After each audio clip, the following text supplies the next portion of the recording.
Hi, this is Mark at Ding Dong's Garden. This is Suffolk Red Grape. It is a relatively early ripening grape. It's got a beautiful color. It gets a little more red than this, but not much. It's going to be a kind of a pinkish red when it's at its peak. Suffolk Red is very sweet. It doesn't, the skin is not as tart as it is with some other types of grapes. So all you get is the sweet goodness from the grape.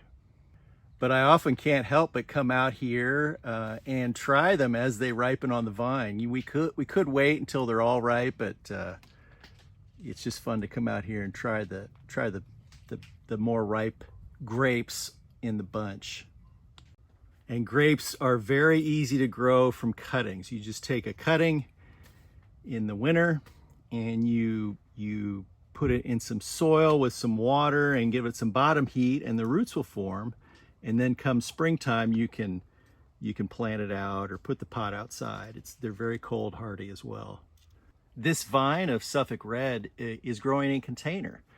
We usually just plant them in a 5-gallon pot and put a tomato cage around them to kind of organize the vines.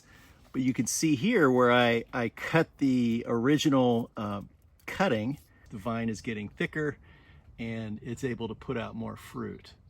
And we're going to put this out in the vineyard, but you don't have to. You could leave it in a pot, and as long as you maintain the roots and fertilize and make sure it gets water, it will produce grapes the following year.